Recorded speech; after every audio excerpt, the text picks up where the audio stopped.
Assalamualaikum warahmatullahi wabarakatuh. Saya Syafutri Solehatun akan menjelaskan beberapa hal terkait dengan penelitian kualitatif. Yang pertama mengenai karakteristik pada penelitian kualitatif.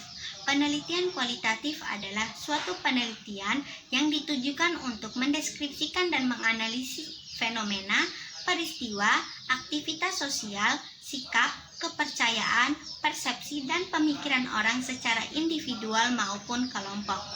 Penelitian kualitatif bertujuan untuk memperoleh pemahaman mendalam, mengembangkan teori, mendeskripsikan realitas dan kompleksitas sosial. Dalam penelitian kualitatif menggunakan beberapa metode yaitu fenomenologi, studi kasus, etnografi, histori, dan grounded theory. Aspek penting pada penelitian kualitatif yang pertama ialah peneliti, yang kedua partisipan, yang ketiga ialah data, yang keempat ialah prosedur analisis dan interpretasi, yang kelima ialah laporan tertulis dan lisan. Adapun perbedaan pada penelitian kualitatif dan penelitian kuantitatif. Berdasarkan desain penelitian, penelitian kualitatif memiliki sifat yang umum, fleksibel, dan dinamis. Sedangkan pada penelitian kuantitatif memiliki sifat yang khusus, terperinci, dan statis. Berdasarkan pengumpulan data, penelitian kualitatif lebih berfokus pada sesuatu hal yang tidak bisa diukur pada hitam putihnya kebenaran.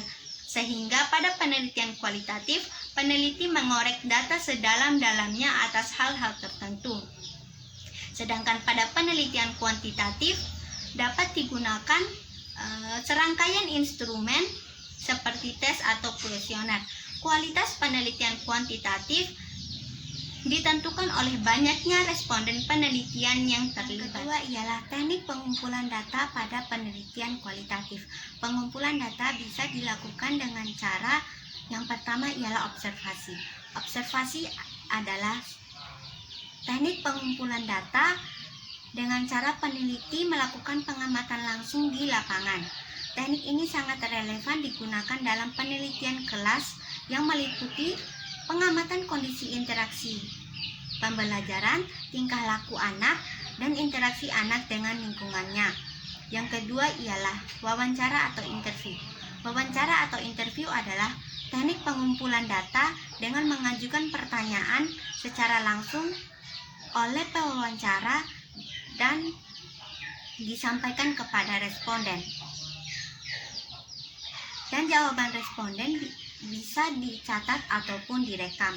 Selain itu, wawancara juga bisa dilakukan melalui telepon. Yang ketiga ialah angket. Angket adalah suatu teknik pengumpulan data secara tidak langsung, artinya peneliti tidak secara langsung bertanya jawab dengan responden. Instrumen atau alat pengumpulan data disebut juga angket yang berisi pertanyaan-pertanyaan yang harus dijawab oleh responden. Responden mempunyai kebebasan untuk memberikan jawaban atau respon sesuai dengan persepsinya. Yang keempat ialah pemeriksaan catatan. Pemeriksaan catatan atau dokumentasi adalah teknik pengumpulan data dengan cara memeriksa surat, catatan-catatan, arsip foto, hasil rapat, jurnal kegiatan, dan sebagainya. Tiga ialah analisis isi dalam penelitian kualitatif. Analisis isi adalah suatu penelitian yang bersifat pembahasan mendalam terhadap isi suatu informasi tertulis maupun tercetak.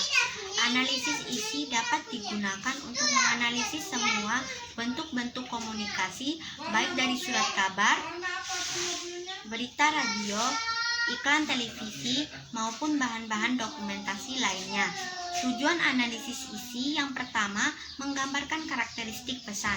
Artinya, analisis isi banyak digunakan untuk menggambarkan karakteristik isi dari suatu pesan. Yang kedua, menarik kesimpulan penyebab dari suatu pesan. Analisis isi tidak hanya dipakai untuk melihat gambaran suatu pesan, tetapi analisis isi juga dapat digunakan untuk menarik kesimpulan penyebab dari suatu pesan.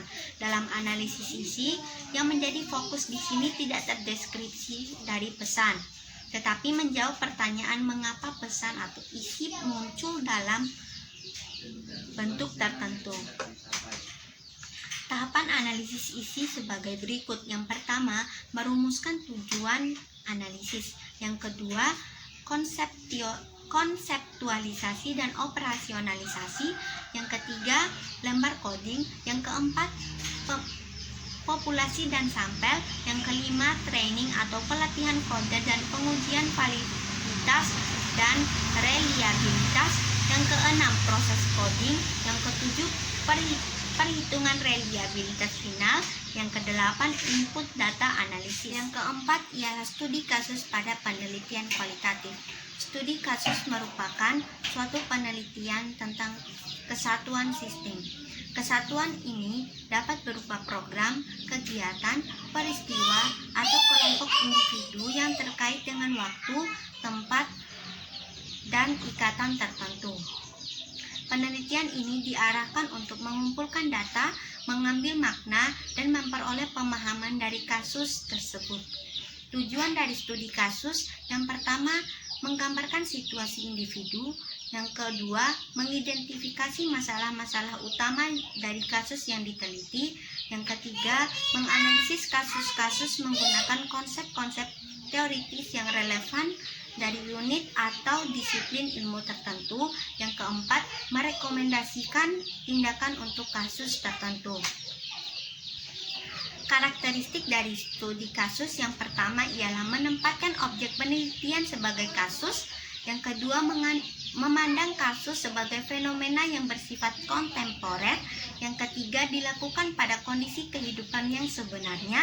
Yang keempat, menggunakan berbagai sumber data. Yang kelima, menggunakan teori sebagai acuan penelitian. Pada studi kasus, pemilihan sampel umumnya menggunakan sampel purposif, yaitu teknik penentuan sampel dengan pertimbangan tertentu, di mana peneliti menentukan pengambilan sampel dengan menetapkan ciri-ciri khusus yang sesuai dengan tujuan penelitian, sehingga diharapkan dapat menjawab permasalahan penelitian. Dan menggunakan sampel bola salju, yaitu teknik pengumpulan penentuan sampel yang awalnya berjumlah kecil kemudian membesar.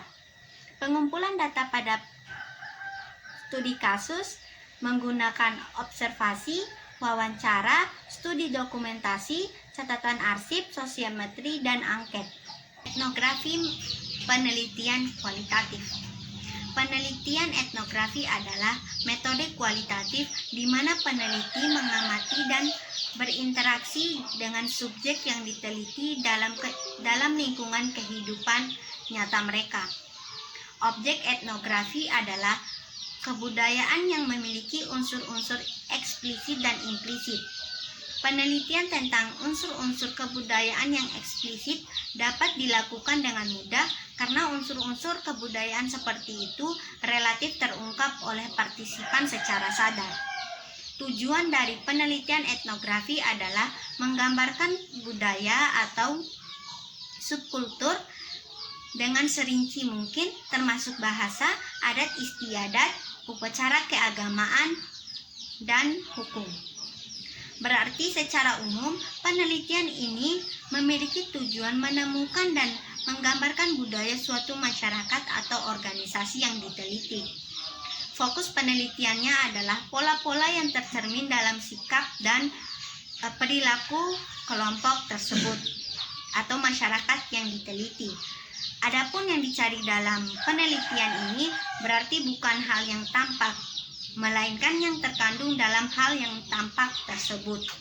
Penelitian etnografi mencakup 6 langkah. Yang pertama ialah pemilihan proyek etnografi, yang kedua pengajuan pertanyaan, yang ketiga pengumpulan data, yang keempat perekaman data, yang kelima analisis data, dan yang keenam penulisan laporan. Penelitian etnografi memiliki berbagai macam bentuk, akan tetapi jenis yang Jenis utama yang sering muncul dalam penelitian pendidikan adalah etnografi realis, studi kasus, dan etnografi kritis. Teknik dalam penelitian etnografi yang pertama holistik. Artinya, peneliti memiliki empati dan melakukan identifikasi terhadap kelompok. Mereka harus hidup seperti orang lokal. Yang kedua, semiotik. Artinya, peneliti memeriksa bentuk simbolis yang digunakan orang-orang dalam kelompok tersebut dan menganalisisnya sehubungan dengan seluruh budaya yang berkembang dalam suatu kelompok. Yang ketiga, kritis. Artinya peneliti mencoba mengungkap apa yang biasanya tersembunyi dan tidak terucapkan dalam budaya dan mencari pada asumsi. Itu saja yang bisa saya sampaikan. Lebih dan kurangnya saya mohon maaf. Wabillahi taufiq wal hidayah. Wassalamualaikum warahmatullahi wabarakatuh.